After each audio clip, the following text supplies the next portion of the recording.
And we are back. Welcome to the Soapbox, where people who work, volunteer, and care about recovery tell us who they are and what they are most passionate about.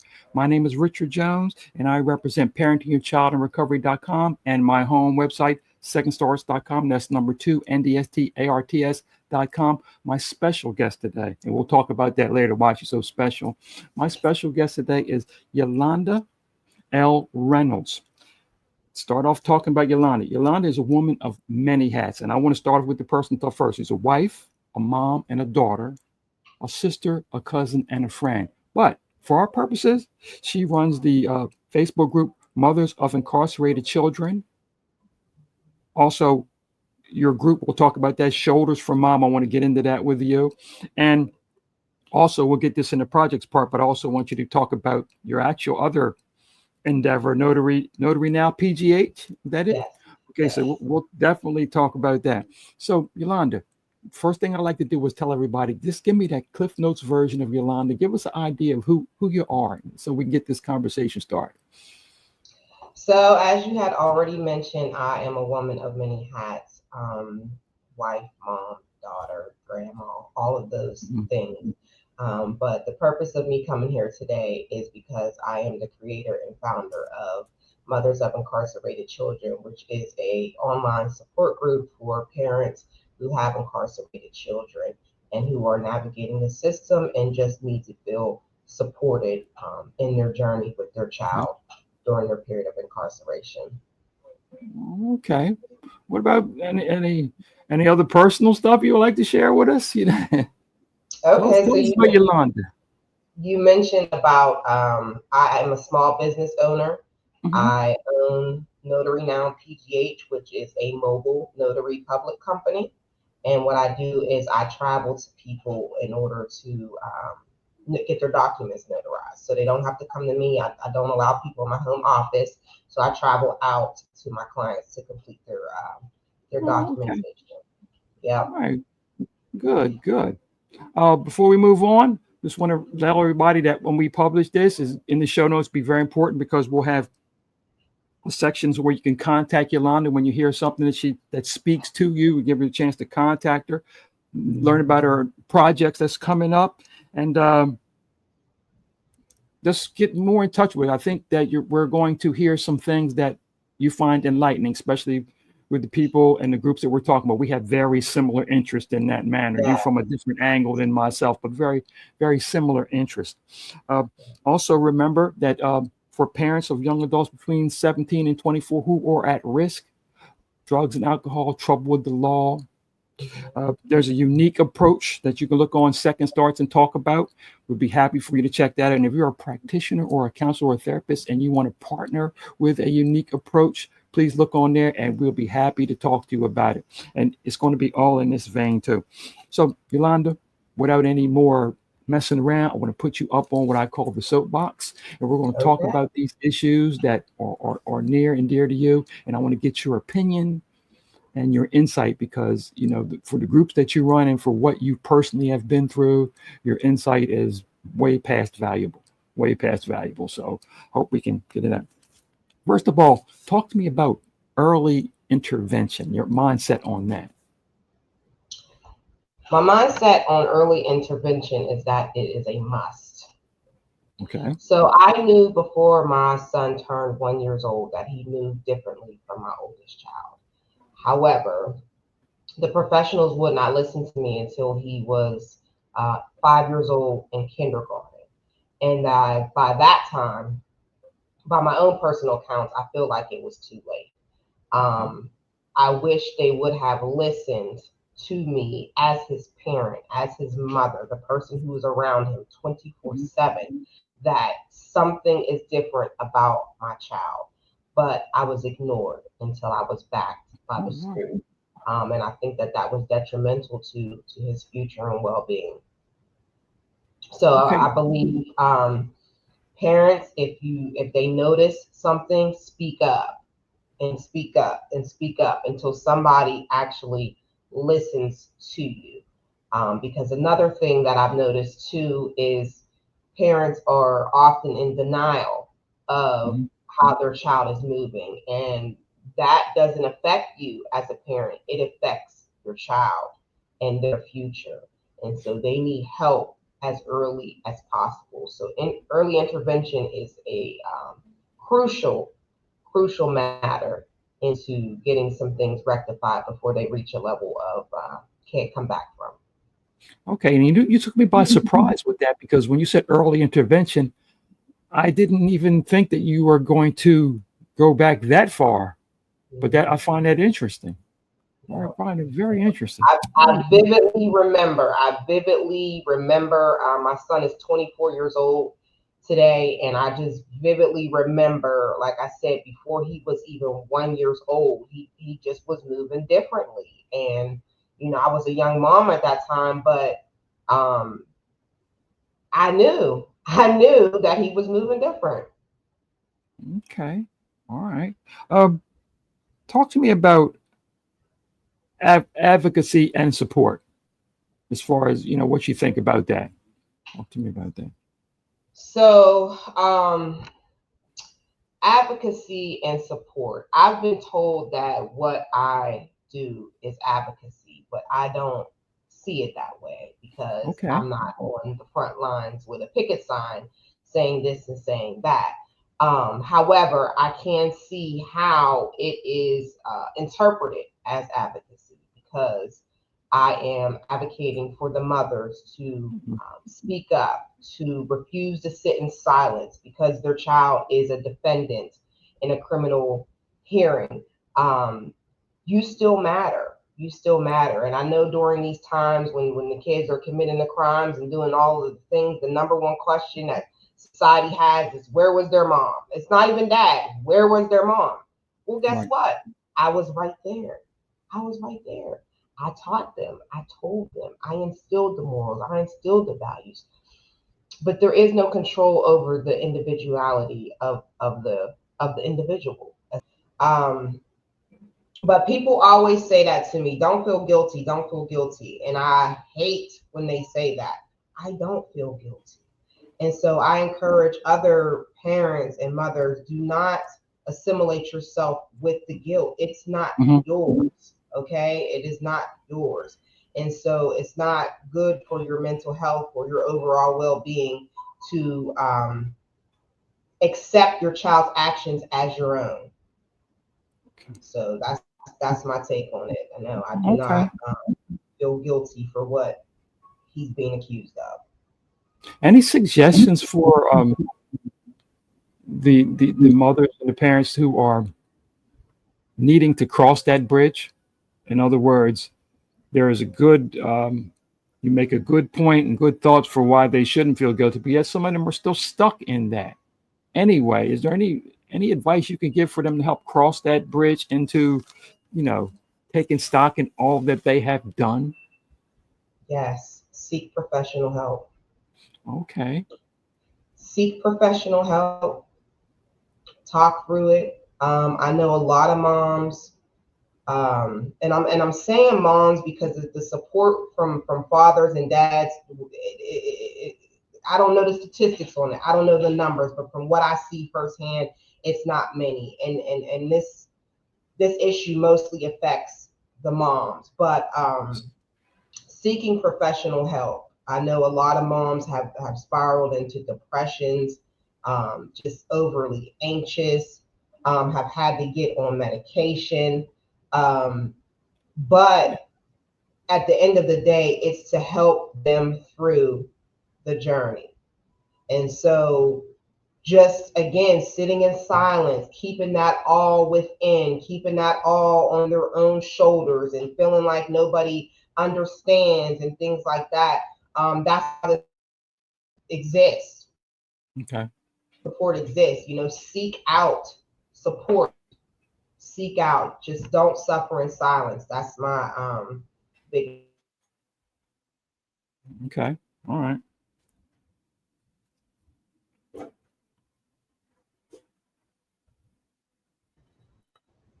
You will be in an ill light, and it doesn't matter. Somebody somewhere is listening Hmm. and waiting for you to speak up, and you will inspire them. Okay. Great. Thank you. Thank you for that so much. Right now, I want to remind everybody, make sure you check out these show notes, give you an extra chance to contact Yolanda, find out what she's doing, some projects that she's going to have in mind. The group is most instrumental, and I want to thank you right now while we're here for even, that's how we met, was you allowing me to participate in your group. I know I was coming from, sometimes the angle that I come from isn't the most welcomed angle because, I see it from the other side, the helping side, the correctional side, and I see a lot of these young people who the potential is all sitting right there in front of us, but because of whatever the circumstances are, they've been pushed away and pushed out of this Right, society. And I see right. that they're right there. And they, what I mean, they're right there. And it's with a couple of tweaks here or there, and I also have, just by sitting and listening and watching and helping, seeing the parents, and I do, when I say parents, I like to be inclusive, but Mhm, I'm talking about mostly mothers who have had to mhm, carry this burden of guilt, when I think there are better ways for us to approach the situation, especially after we've already, had to endure, the yeah. bad part, like I say, the peer sorry, you already had to endure that anyway. Just trying to move forward and break from that. So I appreciate everything you're doing, and I appreciate you allowing me to participate in that. Uh, let's talk about. I want to get in depth on this. The shoulders for moms. Tell me exactly what's the mindset behind that group. Okay, so Shoulders for Moms is my first support group that I had initiated. I actually, pre-COVID, I actually hosted in-person support groups for that, in addition to the Facebook support group. Okay. Shoulder for Moms came at a time in my life where I had not one but two girlfriends who were starting, um, support groups in their own right, and I wanted to be helpful. And Okay. they both were like, "Well, who's helping you?" You know what I mean? Because they knew what I was dealing with my son. He was a juvenile at that juvenile delinquent. Let me be clear, juvenile delinquent at that time. He Okay. was already taking me through stuff, and I was suffering tremendously, and I didn't have the support that I needed. And Right. after the second one said it to me, I said, "You know what? I go to court with him, and the courtroom is oh, I mean, oh. So if I'm dealing with this, Hmm.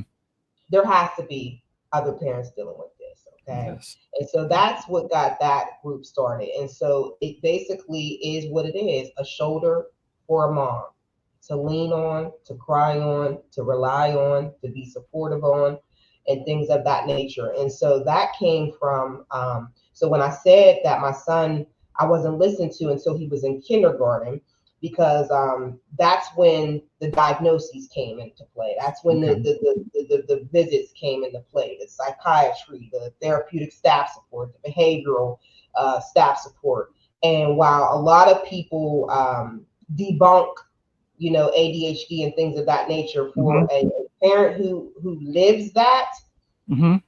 there's no discrediting that it's real until you can look in your child's eyes and literally see. I call it click clacking. You can literally see their brain click clacking, and it's different. It's not making sense. Um, but Okay. that's what Shoulders for Moms was for. It is for, rather, it's for the support of parents who have children with diagnosed behavioral disorders who are on or off the autism spectrum. Okay. That's extremely interesting. And Mothers of Incarcerated Children came about off of that. I mean, how that. Pretty much. So as my child continued to age, he didn't slow down. He didn't slow down, and then I found myself in a adult adult court system. So I witnessed his first adult arrest, which was very traumatizing. Mm, Um, as ironic as it is, I'm actually, after the show, traveling up to the location. So I was at my nephew's graduation party back in 2019, I believe, okay. out in Butler, PA. And my son decided to drive himself up there. Okay, but I'm on my way to my second nephew's graduation party today. So how ironic is that? But we won't have those same type of mishaps. But anyways, and he called me and he says, Mom, I've been, I'm at the sheets, I've been, whatever the case may be. And long story short, the cops was like, okay, his car that he has is legit, it's registered, he has insurance, but he doesn't have a license, he can't drive it. Can y'all come pick it up? So I snatched my oldest daughter, we went to the streets, and as I'm pulling up, I'm like, where's my son at? I don't see him, but I see 8 police cars. So my heart's just like, where's my baby at? And so we finally park and we walk around back, and he is sitting on the cement, shirtless, shoeless, bloody, cuffed, surrounded, guns drawn. I'm like, what the fuck is going on? What happened? So unbeknownst to me at the time when they said, hey, you can come pick up the vehicle, he was pretty much clear to go. He got anxious and decided to run. And they chased after him. And so witnessing, standing there, because it took a lot of time to get things processed before they, picked him up off. He was maced as well. Before they had to clean him up. It was a lot going on. But as a mother to stand there and witness that, Mr. Rich, I still vividly remember. It was absolutely traumatizing, and I suffered greatly. And so I'm like, he's in jail. He's not being released anytime soon, because then, they went through the car, they found things he shouldn't have had. And so it was a whole nother deal. And I'm like, my shoulders for moms is for kids, you see what I'm saying, that are still in school and everything. So he's a young adult. This is a different tier. Not all of their kids have crossed into the criminal justice system. And so that's where it came from, Mothers of Incarcerated Children, because I needed to be supported. And I learned from firsthand experience, a lot of my friends weren't in the same predicaments. They didn't have children who were in the lifestyle that my son chose to live. And so it was hard trying to suffer in silence. And that's why I say, you can't suffer in silence. You will find your people that can relate to you, will be willing to listen to you, willing to support you. So that's how Mothers of Incarcerated Children came, based off of my son's first adult arrest. Okay, all right. Before we wrap it up, I want you to get another plug-in for Notary Now PGH. How did that even come about? What made you start that? Is something? Yeah, something happened. So back in 2015, my father was diagnosed with cancer, and it just increasingly got worse. And he decided that he didn't want to go through the chemo, radiation, things of that nature. So as his daughter, I have 2 brothers as well, and another sister. They all weren't, we all lived out of town. None of us were local to my father, but I was the one in a better position to travel back and forth to see him. And so the one time I'm up visiting him, and we're just talking about, different affairs, how he wants things to go. And he stated that he informed me of how he had his insurance laid out.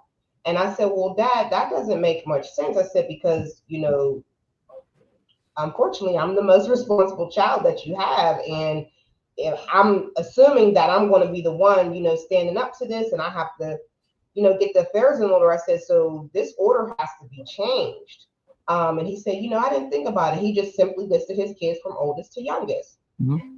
And so we called a meeting with my brothers, and we all discussed, and we all were in agreement that, yes, Dad, we think you should change it. Yolanda has the most sense. She's going to get everything together. But we needed the documents notarized, and we couldn't find a notary to come out to the hospital. And so by the time we did find a notary to come out, before the papers reached the destination, my father had passed away. And so the designation had to be as it stood prior to death, and it was not. So what me and my brothers went through, I just was like, you know what, if we're going through this, there has to be other families going through this. And so in 2016, I decided to invest several $100s of my income tax return into acquiring my notary public commission. And in 2018, I decided to go all in full time, and just, so that's where that's where I'm at with that. I've been in business. I've been a notary public rather since 2016, but I've been in business since 2018.